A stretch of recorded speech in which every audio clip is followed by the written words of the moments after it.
Welcome back to the Zero Check Podcast, episode 143. Oh my God. I can't, that's a high number. I never thought. You guys, we all hang out together. We've hung out together 142 times before this. I just want to read something that got posted at 8:30 this morning. You all don't hear our conversations of what episode is this, and we all guess within one or two until Chris or Brad correct us. Literally every session. That was at 8:30 this morning. I typed that, and then we just did it. I love you all for it so much. It's like history repeats itself. It's getting hard. It used to be like, oh, we're in the 70s. I know which one. Oh, we're in the 80s. Now, I mean, something about being in the 140s, I didn't make a guess because I knew I would guess wrong. And like it was self-fulfilling prophecy. Like I know. Do you know what's cool about 143, episode 143? What's that? We're recording this right around the anniversary of the podcast. Oh, yeah. 4 year. We're about to start the fourth year. Mm-hmm. Are we entering year 4? We're entering year 4. Zero Check? My gosh. Yeah. And it's right. See how excited we are. I still haven't made $1. That wasn't the goal. That wasn't the goal.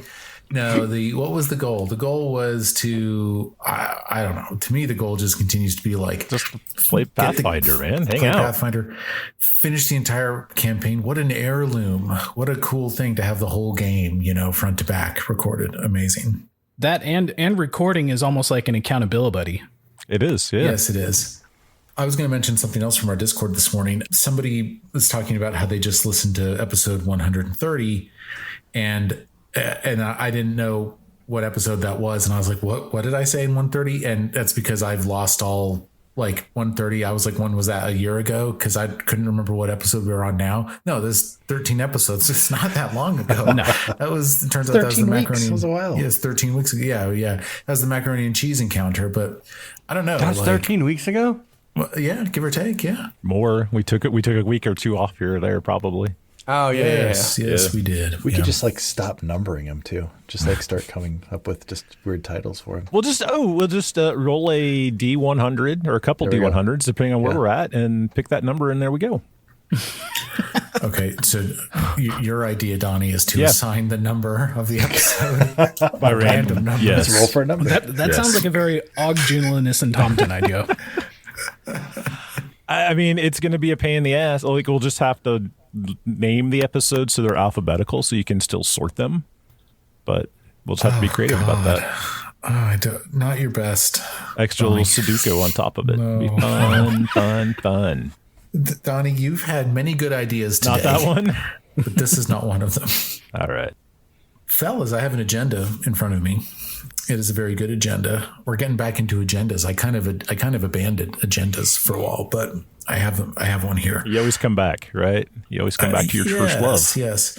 Well, and let me tell the listeners this. If you had to rate my sysadmin skills on a scale of 0 to 10, gentlemen, where would you put it? Well, knowing that you are a hacker, a solid 5.2. I mean, are we considering the directions, your multi-directional scrolling or lack thereof? I'd like you to think through the last hour that we spent together before we began recording. Mike, I never want to think about that hour again. Yeah, dude, seriously. Mike, no. I thought you did good. I thought never going to get it back. See, Donnie. You listen, you take advice, you figure out things, and then you apply them. Like you work with computers just like you're supposed to. I am a recipient of tech support. I'm not a provider of tech support. Is that fair to say? That's how I would say. But that's a skill set within itself. Listeners, I tell you that to tell you this. We just spent an hour together getting the Kingdom plugged into the Kingmaker Foundry module. And what we're struggling with, for those of you at home, is that, I can't assign, like in an ideal world, I could assign Chris GM privileges, right? And he could because he's primarily building the kingdom. Primarily is the wrong word. He's building the kingdom in the background. But, it just reveals the whole module to him. And neither of us really want that. So we're struggling with him dictating to me.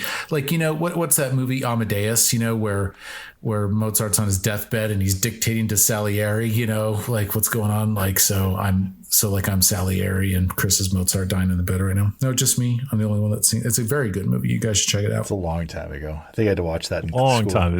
I haven't seen Dude, it. Yeah. that came out in like 83. No, well, I don't know about that, Bill. 1983. What year did Amadeus come out? Can we look this up? Donnie, would you look that up for a second? sure. 1984. 1984, Bill. Oh, you're close. 1984. Amadeus came out in 1984. That's a good guess. That's a It great was guess. so Great good. guess. 84. I thought it was Yeah, a because movie I was from probably the only one 90s. alive in 1984, bro. Like I'm pretty sure it was my parents rented it, and I happened to be around when it was being watched. I think I had to watch it like during a social studies class or something. It was I was 11 when that came out. I was one. I was a couple years for me before I was born. We're way off track here. Yeah, well. But folks, we just sat together for an hour and got the kingdom plugged into the Foundry module. Chris dictated to me. I am Salieri. He's Wolfgang Amadeus. But the kingdom's up. The kingdom's ready to go. And we're going to take you through that today. I've now announced agenda item number 2. Got to rock me Amadeus. Amadeus. Rock me Amadeus. You get stuck in my head. We're all, I'm we're all sorry singing. now. We're all singing "Rock Me Amadeus" now. What Wait, is did you it? just Oh, do agenda item number 2 and skip number 1? Yes, I did. I did. God, Let me this is how it's take gonna it back around to agenda item number 1. I'm a little rusty today. I had a hard day at work. Agenda item number 1 is you guys are going to take us through your level 7 changes. yeah. You guys Yeah. finally have made it to level 7 after about a year of gaming at level 6 and 5. I don't know. Do you guys remember when you went to 6? Wasn't it No. after the Gragglebeard fight, I want to say? I think it was before, way before that. I honestly don't recall. It was a while. Maybe you went to 6 for Gragglebeard. has been a I while. can't remember. It's Probably been 100 episodes ago. Yeah. It's been a minute. Yeah. I'm going to listen back and find out, though. Because I'm looking at my level 7 and I'm like, this wouldn't have helped that much. Yeah. Yeah. I mean, I got a couple more hit points, but Yeah, more HP. It would have made a higher difference. It would have mods, made a difference, I think. Higher class DC, all that stuff. Well, when did we move into Foundry? Because we haven't leveled up since we've been in Foundry. I mean, I think we've been in Foundry for about 6 months now, haven't we? Yeah, and we would, I guess, probably been about a year at least then. that seems like a long time. Good. At this rate, we'll finish the module in. When I'm 70. Yeah. That quick? You think? It's one year, so 13 more years. I don't know if that was no. an old joke on Bill or if that was we're playing so slow, or maybe it was a combination of the two. I don't know. It was I both. don't know which way that went. It was both. I feel I'm not gonna be bad. able to I feel bad sit on for both that ends. long by the time we finish this. Like, I'm going to get uncomfortable. I've said this to you a couple of times. The module is about to cook. We've Slay. gone with milestone level, and you guys did a whole lot of hexploration. And during all of that, you guys were kind of level capped. A lot of these hexes, you just level out of them with traditional experience leveling, So, but now you've explored many of the hexes. This module's about to cook. Level 7. Congratulations, Mazel Tov, guys. Do you want to do this? You want to talk this down? I feel like in a level up, we've never started with Donnie before. Could we start with Donnie? Sure. Are you guys comfortable with that? Yeah, I think that's fine. Is that acceptable? It's acceptable. All right, yeah. So level 7 for Og. I've got some notes here. More hit points, yay. Upgrade became a master in perception checks, so that's pretty fun. It's pretty handy if he gets to start in front of the bad guys. They start off guard to him, so the quicker he can start that, the better. He also upgraded reflex saves to master, so he's very quick on his feet. Yeah, I see a mod of plus 17 on your reflex. Yeah, saves. pretty excited about that. That reminds me of some of the creatures I used to run back in 2023. Yeah, your level 4 creatures have the plus 17 mods. And then he took Ancestral Paragon for one of his feats. Whoa. And so he got an additional Ancestry feat. What'd you take? First World Magic. So he gets a cantrip. Oh, really? Yeah, so he gets... Wait. Yeah. Did you get Mage Hand back? I did not get Mage Hand. But Listener, I'm referring to when he opened the cage containing werewolf Sirio, who was then unleashed upon Shiva Volodymyra's older sister. Sorry, too much. Excellent. Go ahead, Don. Yeah, that was deep. That was deep cut. No, he took. We have so much trouble with enemies that we have to use bludgeoning only. So he took a cantrip called Timber that will allow him to do some bludgeoning damage if the need should arrive. So yeah, Wow, he's pretty very excited. cool. And then he learned an additional language as well. So he's got lots of languages that at his disposal. So I'm looking at them. Yeah, there's a there lot. are so many. I think he's at 14, if I remember right. He starts with the base 2, and then he gets a bonus of 4. I think I've got 14 additional, so 16 total. I think now, Oh if I remember right. God! Yeah. So And you added Pyrrhic, right? Pyrrhic, yeah. So that's the flame based. Yes, and I'll talk Elementals, about this. right? Yeah. You and I, because you asked me. You said, "Hey, Yeah. what's a language that Og might have encountered, recently?" And I thought from him, and what I came up with for you was that you overheard, or perhaps interacted once or twice with that water kineticist Kaliki. Yeah. That tiefling or tiefling that assisted Shrikehaven in its defense when the beast attacked, when you guys were not there. She fought it off alongside like Harryman stuff. She spoke Pyrrhic once or twice, maybe in anger at something. I don't know. We can talk about it more if you're more interested in this at some point. Foreign language, you always start with the curse words, so that makes sense that he started with that. Yeah. And again, I pointed this out to you offline, and I'll point it out to you now. It is weird that Kaliki, a water kineticist, would be speaking Pyrrhic. Pyrrhic in the pre-master was Ignin, and it's been renamed Pyrrhic. I don't know why. Pyric. It's the native tongue of the elemental plane of fire and its denizens. I think, Og, you would know that at this point. Now, why a water kineticist is speaking Pyrrhic, you're not sure. But that is where I guess you're kind of like, what is that called? Like a polyglot or something, when you can just kind of begin speaking a language, after hearing it a little bit. I mean, it seems to me like maybe Og is like that. But Donnie, I'm sorry, I interrupted you. Please keep going. Oh, no. I think we hit, we hit the high points there. So some additional damage that with weapons, etc., but nothing super exciting there. So did your sneak attack dice jump this level or anything? No, not this level. Next level, I think we get that, but no, I don't think so. I don't think my dice went up. Let me double check that. Hey, Donnie. Hey, I'm looking. I just opened up your yeah. I just opened up your character sheet. Uh-huh. You take the skill feat multilingual. Yeah. You took it at level 1. Uh-huh. You took it at level 2. Yep. You took it at level 5. You took it at level 6, and you took it at level 7. Yes. Yeah. And I'm here. That's why he's got it. 14 languages. I guess so. Does anyone speak? Yes. Yes. Always. Okay. Wow. Okay. Hey, you know what? Good for you. You know what I love? Like, Donnie is playing that character that, like, we're not going to miss anything because of knowledge checks, and we're not going to miss anything because we don't know the language. Like, we're going to get the full story. And I love that. Like, because I think we've played before where it's like, oh, nobody understands what they're saying, so sorry, you don't get to hear any of that. Yeah. Not Wow. Oh, Wow. he is. Yeah, he knows. He's like a sponge. He just absorbs it all. So, God, I guess so. Yeah, my base damage is 2d6. I had 1d6 thundering for the bow, 2d6 of sneak attack, and then 2d6 for analyze weakness. So, Man, good build. yeah, it's gonna be fun if I roll high or decent. Yeah. Even it would be great. This will all turn around for you someday, I'm sure. It'll all wash out. Like I said, it's helpful. The knowledge checks are also helpful. And I've got a GM that really likes to just gush over background and context. So that's also a fun build from a meta standpoint. Oh, yeah. Well, I love it, Well, who wants to go next? Who's up? Dry Colme, he's now a reflex master, just like Donnie.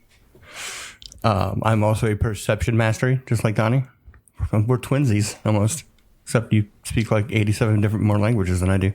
Yeah, the Rogue and the Ranger chassis are pretty similar. Like, you guys get those kind of, same level ups.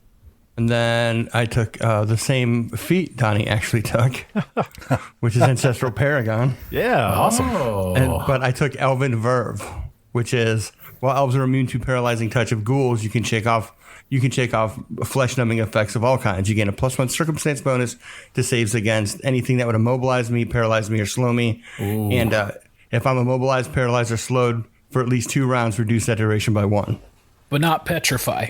Not petrified. Yeah. But I assume that inspired that, right? He had that encounter, and yeah, went and talked to his auntie and was like, "Hey, anything in our family history about?"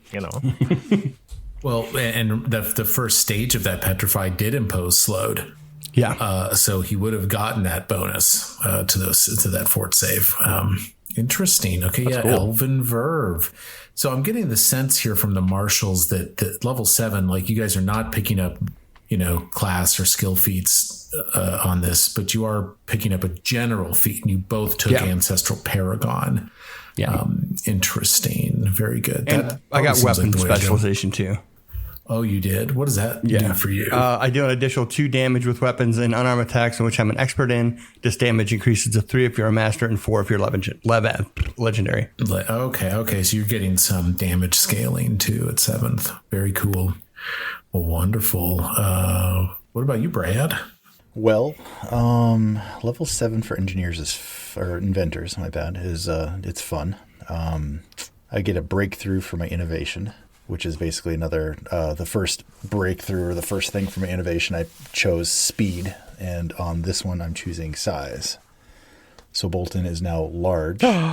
What? Large? Not just medium? Awesome. Nope, he's a large construct now. He's a little lower to the ground. Holy crap. Low enough that Mitch can hop up on his shoulder and ride him. Are you serious? Ride Bolton? I can ride Bolton. It's a mount now? You have a large rideable robot? You got a mount? That's fucking awesome. Yes. We'll see how that works out in a combat situation, but that shoots lightning. That shoots lightning. Can Bolton carry around the statue of Valerie? I mean, he probably could. I could probably rig something up for him, I would imagine. I want to go ahead and just legitimize that right now. We'll just say that, like, can she be she holding her sword out? Like, can you ram people with the she's got her sword out, and a tower shield was raised as well, I believe, when she was petrified. Did you just turn Bolton into a rascal? I feel like he just turned into a mobility scooter. Or just I'm picturing more of like a battering ram, but that'll work, I guess. Yeah. I was thinking like a Segway. He just moves on and he goes forward. Nice. Yeah. I've just been thinking through the whole situation a little bit, and I was kind of going, yeah. But usually, when I'm hanging out with you guys are so all over the place that, like, solutions just will present themselves if I wait around long enough. And I didn't have to wait very long this time. We'll just say that the statue that means of that Valerie, I can't use him as a mount then. Well, you'll have to just take her off carefully, I guess. That'd be awesome for my action. Don't drop the queen. For that. She's got hardness 9. She's not very hard. If I need to, that segues nicely into if she does break and I need to fix her, I am now a master at crafting. Oh, master of crafting. I now have wonderful. A +18 modifier to crafting, which is super cool. For your tamper and everything. If I could use it, that'd be awesome. If you ever fight something that wears pants ever again. And then general feat, Mike, I'm going to need your permission first because it is a uncommon one. Okay. But I'd like to take signature crafting. Oh, yeah. I mean, sure, of course. What does it do? Notice I said yes and I did. Yes. Sorry. Okay, so magic items you create bear a stamp specific to your handiwork. When you successfully craft a permanent magic item, roll a DC 9 flat check when the item is fully complete. Any benefit a creature gains from an item quirk applies only while the creature wears the item for a worn item or holds the item for a held item. The GM might allow custom quirks similar to those listed. What's a quirk? So I'm going to post those in Discord art right now. So example, so I'd roll. So basically how I'm reading this is, so a critical success and you get to actually choose the quirk. A regular success and the item gains a random quirk. So you'd have to roll a D10 and there's 10 options there. So There's one cavorting. Your item dances in place when not in use. Clean remains pristine despite filth. Environmental. Appearance changes to match his environment. Filthy. A layer of filth always remains. So like dry could end up with like a filthy sword. It's just always like dripping mud on the ground. That'd be so dope. Floating slowly descends when drops. Like some of the useful ones, loyal, floats within 5 feet of its owner as if on a tether, but can still be seized by someone else. Like I don't know, just They're like Fortnite skins. Yeah. They're skins Yeah. for the Cosmetic skins. Okay, so when you craft an item, you roll a DC 9 flat check. Yes. If you succeed on the flat check, I roll on a D10 table and Yes. and I impose a random quirk. Yes. If you roll a 19 or a 20 on the flat check, you choose the quirk. That's correct. Interesting. I love this. Yeah, look at that sounds these fun. mood coloration. User's mood affects the item color. Oh my god. And what you could always come up with your own too that we could add into this if you're playing it, right? Great. That's Like whenever I think of mood rings, like mood, I always think of Stormfront by Billy Joel, where the singer in the background, she's like mood indigo, and then it's like, no, just me. I'm sorry, I don't know. I love Billy Joel. Do you guys know this about me? I love Billy Joel. He's not performing anymore, which is terrible. Wow, very cool. Yeah, of course you can take signature crafting. really cool. Oh my gosh, I love it. Yeah, cool. Wow. Okay, wonderful. Anything else from our inventor? Reflex expertise and weapon specialization as well, but I think Sure. already covered those. So. Yeah. So your damage starting to scale too. The king. All right. So for Sirio, like everyone, level 7, HP goes up a little bit. The big thing, though, is expert in primal spell casting. So Yay. that steps the DC of the spells from 22 up to 25. And your one from attack leveling mod up, goes and then too, right? two go up. Yeah, and the spell attack rolls go up as well. Wonderful. That's huge. Other than that, got level 4 spells. So I get to add two spells to the repertoire, and then I get one from the bloodline. Mike, do you want me to go into those, or we just see when they pop up? If they pop up. I'll leave it up to you. If you want to hold some back, that's fine. If you want to talk through one or two, that's fine. And my question is, your signature spells also come online at 4th level too, yeah? Yeah, so signature spells, at each spell rank, I get to pick one to be the signature spell. So at rank 3 spells, I pick Fireball, of course. So Yeah, that of one course. I can now cast at 4th level and do some more damage. Yes. The Bloodline spell is Cleanse Affliction, which in the remaster, they kind of rolled up all those cleanse spells. So instead of poison, cursed, diseased, it's all been rolled into one spell, Cleanse Affliction. When good. heightened, and at heightened 4th, it can cure curse, disease, or poison. Wow. nice. Yeah, so if you cast it on someone that has one of those afflictions, it lowers the stage by 1. And That's then wonderful. being heightened, you can make a counteract check to just totally get rid of it. So that's a good spell. That's going to become important too. I mean, I've read ahead, as I should, and yeah, I mean, the conditions. I mean, there's all kinds of just additional variations on the. You know what I'm saying? Like, there's going to be more balls in the air as time goes on with this, including just gnarly conditions that you guys are going to have to deal with. And then a general feat, I took Fleet. So my base speed goes up by 5 feet. So in hybrid form, my base speed is 35 feet, which is I'm getting a little quick. Holy crap. You can move on the board. And then skill up became a master in deception. So like Brad's plus 18, I'm plus 18 in deception. That's awesome. That makes so much sense. And I retrained out of floating flame into ignite fireworks because I'm done with the little floating fireball. That was a rough go of that floating flame last combat. Although, do we need to look into the rule about maintaining range with the thing? Yeah, the listeners were pretty unified on the fact that you should have been able to move out of range of the floating flame without dissipating it, which of course led to you being targeted, getting petrified. And I will say that I tried to discern the rule, but as anyone who runs games knows, it's kind of always a bummer to screech things to a halt and do a 5-minute rule dive. And so I tried something new where I just let you guys vote on it. Remember? And you guys all voted that Chris had to stay in range. It was unanimous. Well, Donnie didn't vote. I guess Donnie didn't have to because Brad, and was there a little like was there some Misery Loves Company with you guys where you're like, no, you're staying in, you know? I don't. It just didn't make sense to me. Like that, you can cast a spell at 30 feet and then walk away from it, like go outside of that range and still sustain it. Like it just didn't. It doesn't like. Why would you be able to sustain it from that far away? I don't know. Was this with minions too? Like if you summon a minion? Yeah, so the same thing would apply to a summon spell. Like the range is 30 feet. So if we're going by the previous ruling, that's a like good point. unless I you see stay what you're within range of that summon, it would stop acting and you couldn't sustain it. That's a good counter. Yeah, I see what you're saying there. Yeah, that'd be frustrating. Okay. And the thing is, in the spell description, if the range matters, it'll list it. Like I think Dancing Lights mentions that you have to stay within range of however many feet to sustain it. Okay. So it'll be specifically said. I would change my vote with the new information. I do think we tend to err on the side of just make it harder for us. Make it harder, yeah. Make it more difficult.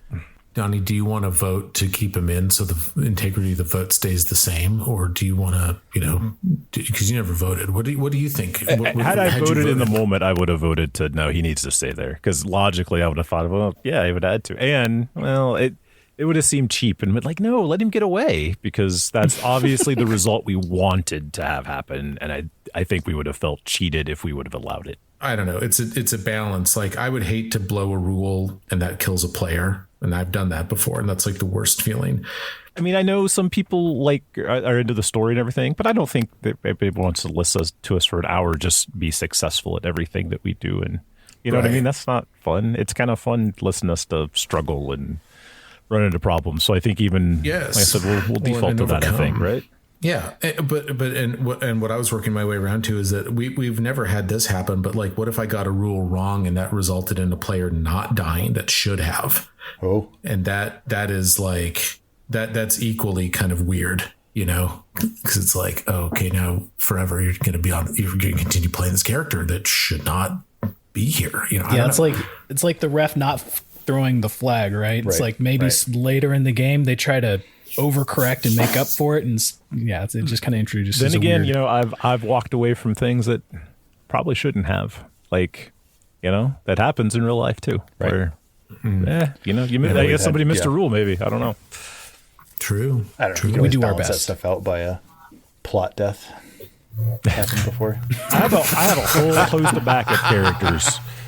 They're just waiting to make an appearance. So you never know. Like that's the thing that whole thing did. Not to go on a tangent, but like you never think I never feel safe anymore. It's true. Like I knew we were going to do like level 7 and kingdom turns, but they were still in the back of my head. Like Mike might kill my character today.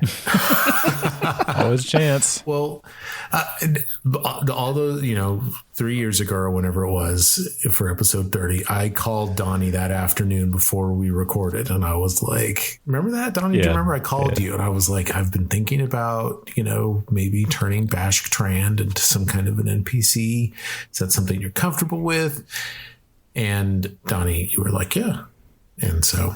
You didn't think I knew someone was going to have to Bashk. I assumed like he would die or whatever, but I just figured it was going to be like a tough combat or something that he was going to, or he's going to somehow get singled out. I mean, you hear in the episode when I start laughing, I realize what's happening, and I'm like, oh, this is how he's going to fucking kill him. Okay, didn't see this coming, but yeah, no. I knew it, and it was fun to play along, and yeah, it was good. Well, and Fort Trand, as we know, is not, as we the players know, is not dead. He's out there somewhere. He's in the first world. He's working with Narissa. He does lack a body right now, so that's it is sort of a bit of a hurdle. Can't win them all. No. Fellas, Chris, do you want to take over and take us through Shrikehaven? Here's what I'm picturing. Could you introduce us to the general territory that you've claimed at 6th level, the city, the towns and buildings if you've got them, or at least notable ones, and just kind of give us an idea of the infrastructure so the players start learning a little bit about this kingdom, which we're about to about to. You guys ever play Sim City? And you want to unleash disasters on your city, for fun. We're about to do that. So let's meet the city. Yeah, so I'll try to make this interesting. Mostly, if you've got the hex map from the module, it's all this stuff kind of right in the middle. So hexes we've claimed most of the stuff in the Roslyn hinterlands, the Green Belt, the Tuskwater, Camelands, and we've hexward some in the Selin Hills. So really, after 26 kingdom turns, using the V and K. How do you say their names, Mike? Well, I talk to Karen Shara from time to time on Discord. Shout out. I think he's starting to listen to our backlog, which I'm honored. And by the way, he and I have talked about him maybe coming on and talking to us about how he developed, his rule patch and stuff. But in any event, I guess I hope I'm saying it right. I guess I've only read the man's name. I've not talked to him and, said that to him. But anyway, shout out. VNK's rule patch has been really, really good. It's been a huge game changer for us. We really, really like it. Anyway, back to you. Yeah. So after 26 kingdom turns, the kingdom's level 20, not 26. After 26, after 26 kingdom turns, the kingdom is level 6. So it's one behind us, and I think we could level up to 7 relatively quickly. And we've established 6 total settlements. So we're kind of going, I think we're going for like a wide build rather than a tall build. Yeah. So like if, who was it? Mager Varn? Yeah. He's kind of going tall. Yeah. He just has Varnhold. Yeah. So we're kind of spread out all over the place. Really, every 2 or 3 hexes within the places that we've claimed, we've got a settlement. So to start off, we've got Fort Trand, which at our level and with the kingdom size, we've maxed out all the building slots. So we've got 4 blocks. All of them are filled with buildings.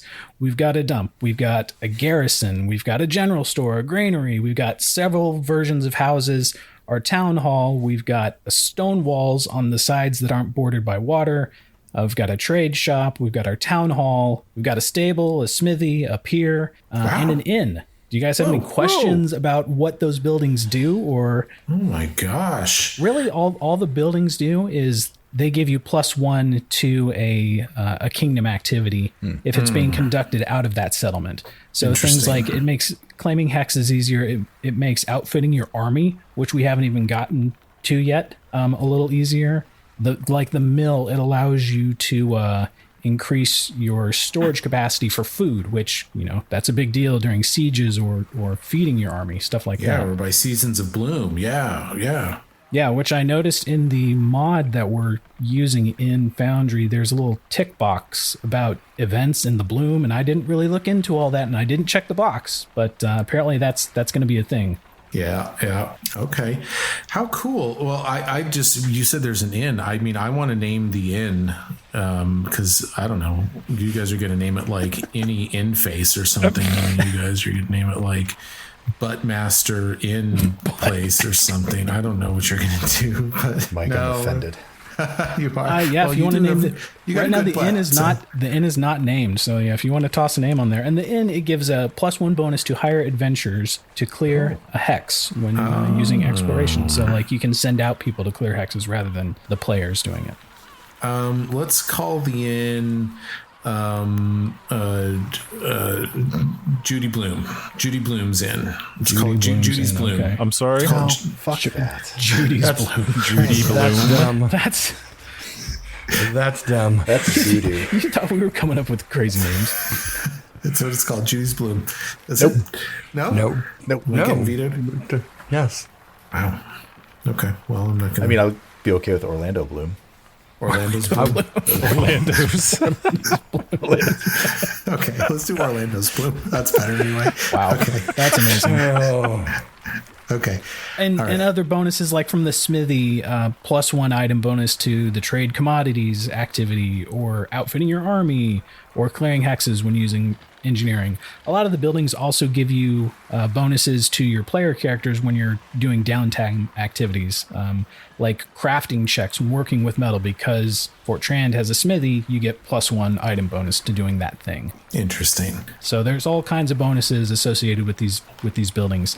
The next element is a snick. Oh, do you have a question? Well, yeah, I guess, do you have anything that like helps with like moderating like unrest and stuff like that? And I'm asking that question because you stated to me that when you're just sort of running these kingdom turns without, any kind of special events going on, that you're easily able to moderate the unrest as it comes in. I'm just curious.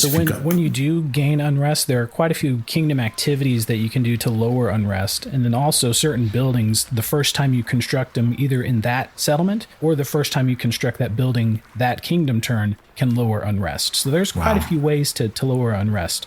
To go along with the buildings, when you construct them, lowering the unrest, there's some ways that kind of increase unrest even more.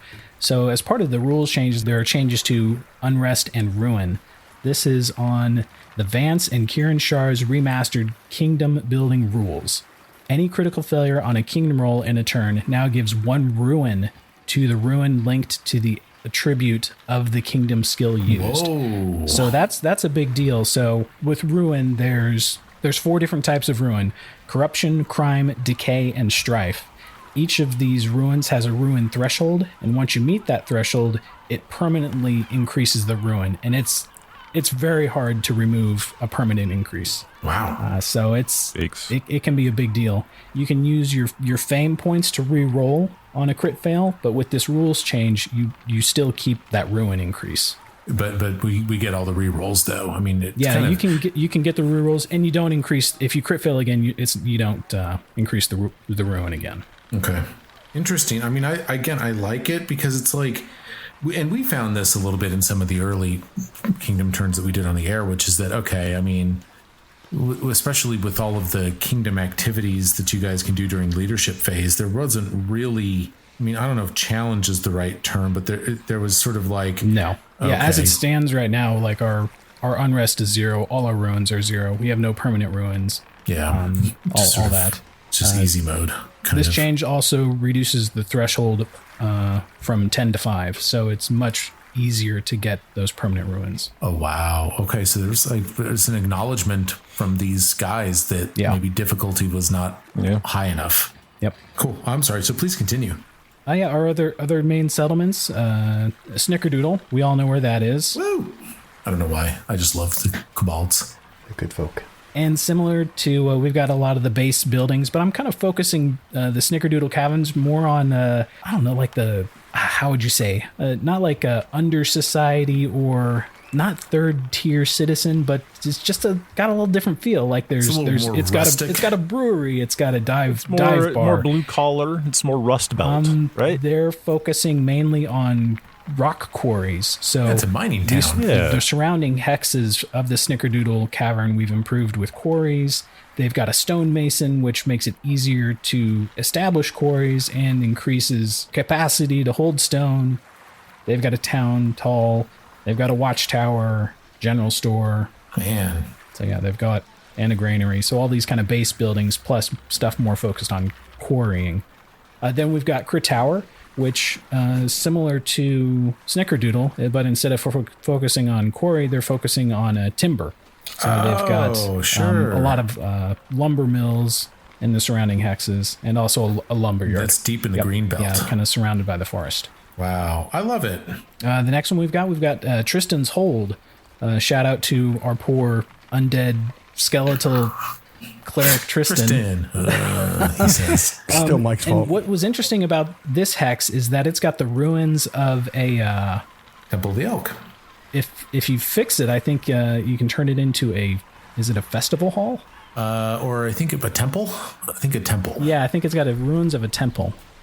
So yeah, that's the Temple of the Elk hex. Yeah, there's a downtime activity called Restore the Temple of the Elk, which I think improves it into a free temple, I think, which we might simulate as we do these. So right now it's a very basic settlement. It's got a town hall, some houses, and a granary. I don't know if we want to mess with the temple that's covering the opening to the Darklands. We'll just drop a temple right on it. After that, we've got Olegton, which is Oleg's trading post. We've kind of, I guess, annexed them into our kingdom. So sorry, Oleg, you still have your trading post. Yeah. Oh yeah, they voted. But now, I noticed a lot of farmland around Olegton. Yeah, it's from the map. It looks kind of like an open space. Not a lot of hills, not a lot of forests. So it's gonna produce food. I like that. It's almost like we're playing Stellaris right now, and you've got like different regions that are doing different emphases. Yeah, that's cool. I love it. And we just founded our 6th settlement, calling it Fort Sertova after. Oh, hey, this is your right. After the King of Brevoy, sure, right? Sure, yeah.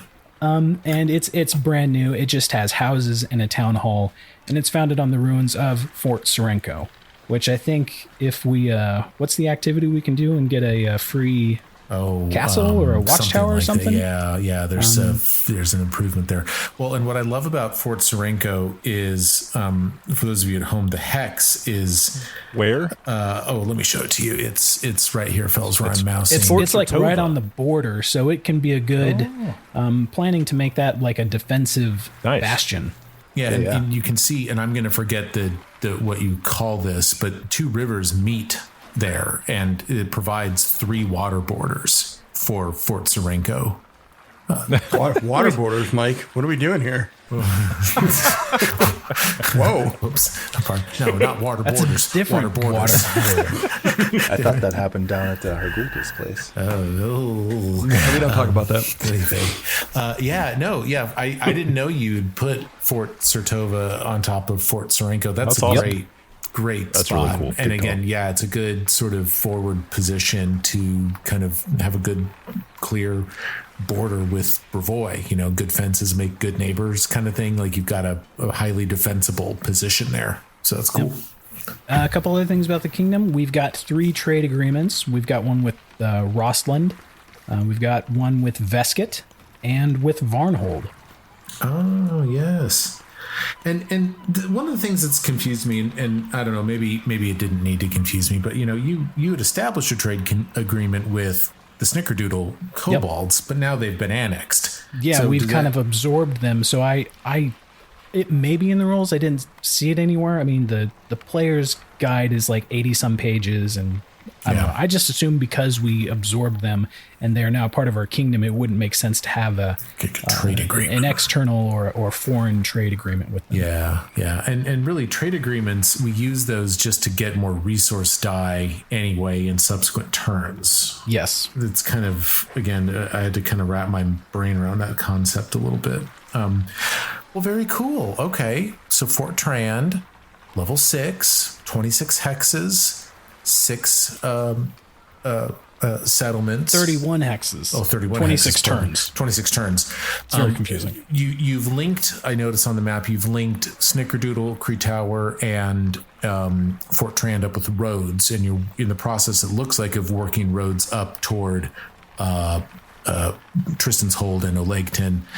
The final thing is that you guys established a gold mine too, and I think you've got the ore commodity buff coming off of that gold mine hex. We will once we get to Kingdom level 9, and then our cities will have influence on hexes 2 spaces away. Right now, only things within 1 hex of a settlement have influence. So we've constructed a mine on top of the gold resource, but we can't really It doesn't make sense to me, but in mechanics terms, we have to be a little bit higher level to reach that far out. Okay, that's fair.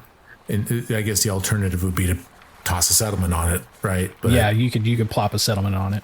Got it. Interesting. Well, very cool. Well, we will commence next episode with Kingdom I've got one more thing. Oh, go ahead. Sorry. One more thing. Best for last. We've recruited 2 armies. Oh, I didn't know. We've got armies. We've got 2 armies. Oh my gosh. Wow. Let me pull them up. What do we get to do with them? We get to look at their numbers. Because then somebody asks us, you and what army? We can be like, we actually have 2. They're coming right now. 2 armies. Which one? Yeah.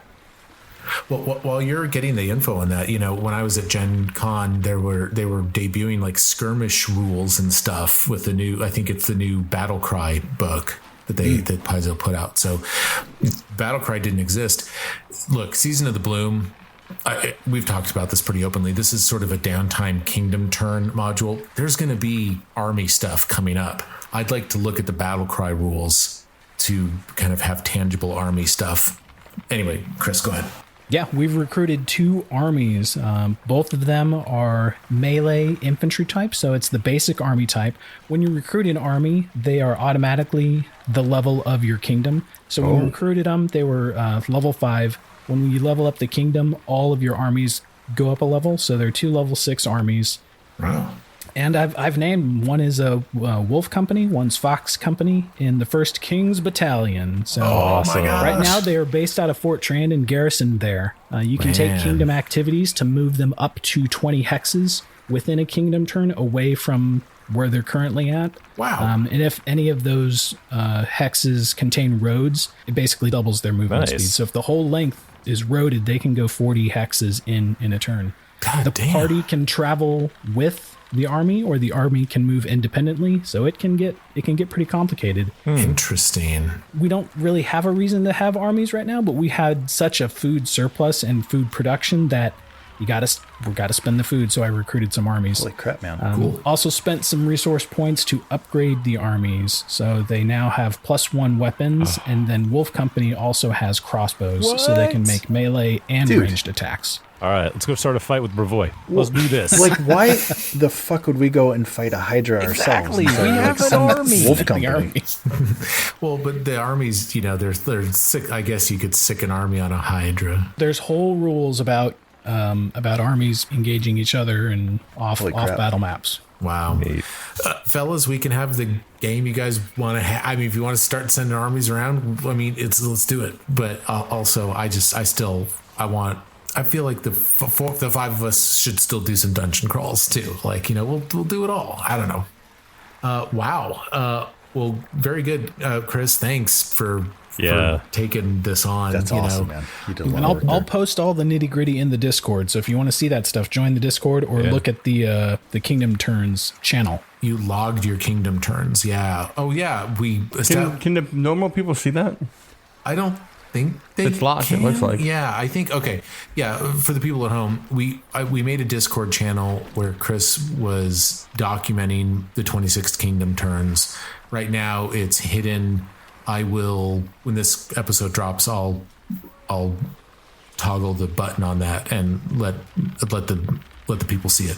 I don't know why I can't say a sentence right now. It's probably because it's late at night and I've had 3 frescas tonight. Whoa, gentlemen, 3 frescas. Getting wild there at the fresca mic house. Mike's getting loose. Yeah, getting a little precocious, Mike's alter ego, Al Fresca. a little fresco. Gentlemen, we are going to commence next episode 144, I'm given to understand, with the Season of the Bloom. And the Season of Bloom, I think it's called. We are going to begin running kingdom turns. You guys are going to have access to special research opportunities. And the unrest in your kingdom is going to be modified by the happenings of the Season of the Bloom. And you may find yourselves also receiving intel about new areas in your kingdom that have been attacked that you may need to go and figure out. So we'll start with that next time. Guys, as always, it's a privilege playing with you guys. Love you. We'll talk soon. Take care, guys. Thanks, guys.